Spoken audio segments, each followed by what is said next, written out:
Hey guys, it's me, Pacey Cervantes, New Country 105.1 KNCI with Country in the Park artist Joe Nichols. Man, thank you so much for coming on. Yeah, I've man. actually you're someone I've actually always wanted to interview ever since Tequila makes her clothes fall off, you know. So All right. Well, like thank you. how have things been? Because you've been in the game for what, over 2 decades, I would say at this point. Yeah, it's been coming up on 21 years. Impossible came out in March of 2002. So yeah, we're approaching 21 years. God, it doesn't feel like that. Sometimes it feels like it's been a year or two, but yeah, it's a long time. How is it? How has country changed? Do you think country has changed for the better, for the worse, kind of neutral? Yeah, I think there's some things that are better, there's some things that are worse. And of course, that's always subject to everybody's opinion, kind of what everybody likes, dislikes. To me, I think there's a lot of quality records, that aren't necessarily traditional country, but they're really quality records, good, authentic records. And I've always thought, it doesn't have to be a very traditional or standard country sound as long as it's authentic, as long as it's good. And I think this is one of the reasons why Stapleton is so successful. It's not that he's traditional country or not traditional country, but it's authentic and it's good. So you really can't put it in a category of, you know, bro country or this or anything or traditional country or anything like that. It's kind of a mix of a lot of things, but it's really good and authentic. And so in a lot of ways, I think country has gotten better with that. There's a lot of good authenticity. In some ways, there's not. Some things are kind of, you can kind of hear on the radio some things that are just kind of slid into the formula, into the process, and they sound good and fine, and the singer's good. Which I will say that nowadays in today's technology driven world, I think we're all good singers. We can all fix stuff, and technology can really make all of us sound good. So um, and that's good. That goes for everybody. Yeah. The best singers have help. So um, I think there's, like I said, there's some good stuff about country music that's better over the years. And there's some stuff that you kind of wish was a little better. I wish the songs, um, to me, the songs were more storytelling, like they used to be. Country music used to have a very strong identity of songwriting, telling stories. Yeah. Being a very character heavy format. We kind of fall in love with Bubba Shot the Jukebox characters. Or that's just one example. But Fancy, here's your one chance, Fancy, don't let me down. I think that we could get back into storytelling, a little better than we currently are. But I know it's a really long answer.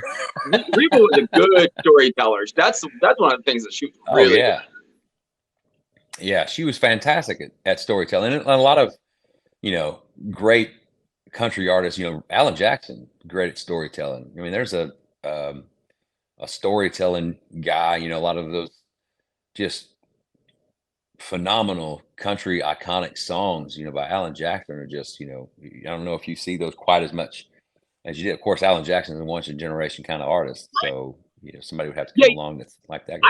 I have to admit, one of my favorite storytelling songs is, I want to say it's from James Otto. It's that song about where he like meets someone and then the guy gives him all his money or something like that. Is that right? Uh, I don't know. I'm not sure what song that is. I don't know. I'm blanking Sounds on like the a name good story of though. it. Yeah, exactly. So you're coming to Country in the Park in May.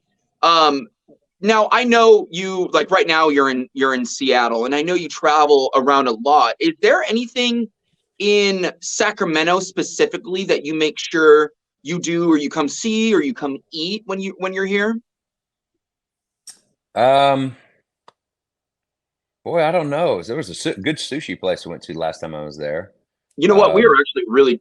I feel like we're underrated for sushi because we actually do have yeah, some really good sushi places here in Sacramento. yeah, that was a really good place. I don't know. Beyond, I think we were there for is it the fair, the state fair, the Oh big yeah, state fair that was up there. And I can't remember why that was a memorable day, but we had a good time that day. was it because it was It's like on? memorable, but I can't remember why.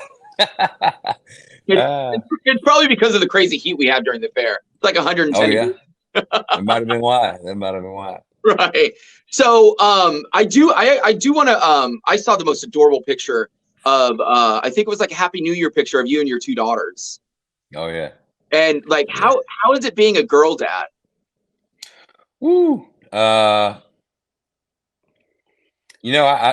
love being a girl dad. I think I'm a way better girl dad than I ever would have been a boy dad. I kind of had a lineage, with my father and his father, and the guys are kind of rough, in my family, and I probably would have passed that on to a boy, but my girls have softened me up quite a bit. They've really showed me how to be patient, and there's a lot about this world that I don't understand because I look at it from a guy's perspective, and so they've taught me a lot how to look at things a little differently, a little softer, and my patience. I try not to step out into the future too much, and think about what, they're going to be like in 5 years, what the world is going to be like around them in 5 years, who the people are going to come in contact with them in 5 years. I try not to do that because I'll go crazy and I think the world's out to get them all the time. And so, I try to let them be as much like their mom as they can be because she's an awesome human being. And she can raise girls like her, then I'll be the happiest man ever. So try to be the good, caring, soft, kind, slow to judge dad and supportive and all that kind of stuff. And let my see Siri's talking to me, and Do you feel she's like you're gonna be do you feel like you're gonna be like a shotgun dad where you're like sitting in the recliner at anytime they bring like a boy over? I don't know that I'm quite that. Uh, I don't know that I kind of need to assert my dominance. Like some of that stuff. Yeah, I do agree that there's a point that you need to make a point clear to boys because boys will probably push the envelope as much as they can. But I will say this: I heard Johnny Cash, I think, say this maybe to Rodney Crowell, um, but it's basically the message is you understand I'll do what it takes. Yeah. You understand I'll do what it takes, and I love my girls more than myself, and so you know I'm not gonna advocate for anybody hurting anybody, but the point is made without really the theatrics, really with guns or anything like that. I just believe that you can probably make that point, and they can be afraid of that or not. It's up to Yeah. them.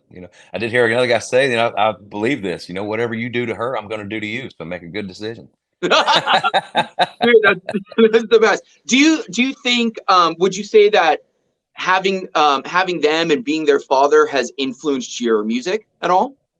Oh yeah, for sure. And even music I've already done. Stuff that I've done. Years and years ago. I think it just changes over time. You just look at things like the shade comes through with a tree. I think that was a song that Heather reminded me of with the girls on New Year's, and you know, I I couldn't imagine the kind of guy that I am now, when I recorded that song in what 2003 or 4 or 5 or whatever that was.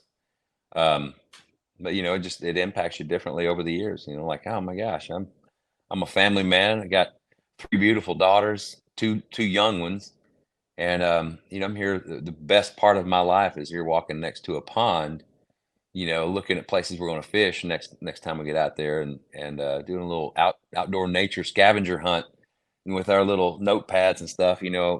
That's the best part of my life. And when I did that song, I didn't do stuff like that, and I didn't look that far ahead and think this is the guy I'm going to be in 20 years. But here we are. That's pretty cool about, especially because you said, country and you can be a good storyteller with your music. It kind of lays out like almost a diary of who you were, back then.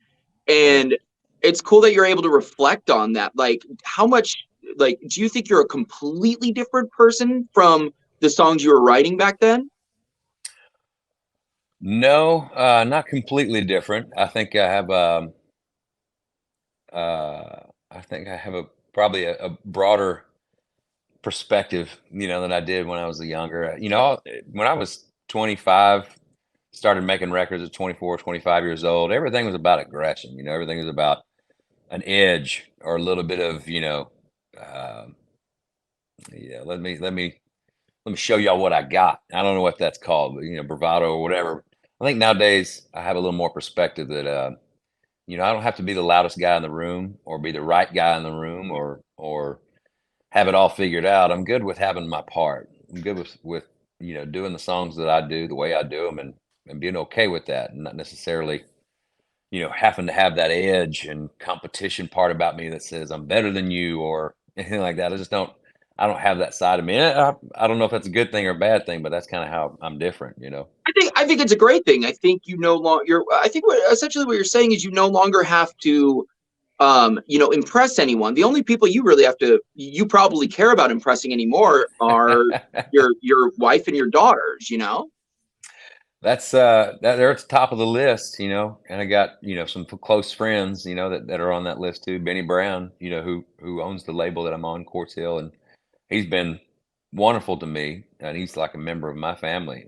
I'm like a member of his, and so I want to impress him. And he's always been a cheerleader of mine. So people like that I'm close to. I got a couple, lifelong friends that I really, kind of want to lean on them, and never disappoint them. But yeah, you're right. It's not the same as it was when I was 25. When Yeah. yeah, And so, that kind of brings me to, the song I'm assuming going to play at Country in the Park on May 5th, Good Day for Living. So is there anything you want to tell the people, your Sacramento fans, like anything special about that song? boy, it's one of the funnest songs I've had in a while. It reminds me of some of the fun things that I've had. They kind of just feel right. Um, it's not a "He Stopped Loving Her Today" type of song, but it's good for the day, good for the moment, good to make you, put you in a good mood. Puts me in a good mood. Um, it's just one of those things that when I hear it come on the radio, I'm like, yeah, man, all right. I think we swung the bat and made great contact with the ball, and I think we're going to watch it go for a while. To use a baseball metaphor. Um, I think we really did a good job with that. Whether it sounds, I think it comes across with a smile, which is kind of one of the things you hope for when you make a song. Do I deliver this with believability? Is this believable coming out of when you hear it in my voice, that whether it's sincere or whether it's playful or whether it's just a smile. And I think this captures that. You can hear it in my voice. There's a good day, good mood, good smile, good happiness, vibe about it. And I think boy, I've made happy songs sound dark, and I've made dark songs sound happy. And I think sometimes that confuses me. And But it's so talent. what's that? It's talent if you can do that. I don't know, but but I tell you, sometimes you really connect and you feel the believability. And I think for me, "Good Day for Living" is a happy song that puts me in a good mood. It's likable. It's a positive message in a negative world we're in. And like I said, it sounds believable to me. Before I let you go, you're going to be here, Country in the Park, May 5th. Is there anything you want to say to your Sacramento fans about like Country in the Park and your performance here? I do have to say something. One of my favorite shows, and this is going to be a really random, odd thought, but it popped in my head when we were talking about memories of Sacramento. I used to love the show The Mentalist. The Mentalist, you remember Okay, that show, The Mentalist? I don't, And unfortunately. it was set mostly in Sacramento, and so I like to go when I'm there, go out and see if there's actually spots that were shot on location in Sacramento. Because it looked like they were all shot in Sacramento. So this No is an old way. random, like I said, random show that's been canceled for quite a few years now. But my wife and I were big fans of this show. So when I'm in Sacramento, I gotta go look for places like this is where Jane looked at this. So yeah. Oh, that's awesome. I'll try to Yeah. watch it before Country in the Park because I had no idea. I have 4 months. It's a simple little show. It's a simple little show. Yeah, No, I several years ago. had no idea. I love shows that are shot in Sacramento, so that's perfect. Yeah, very All cool. right, perfect. Well, Joe, thank you so much for coming on. Cannot wait to see you, Country in the Park, May 5th. Make sure you get your tickets, kncifm.com. Joe, thank you so much. I appreciate you, brother.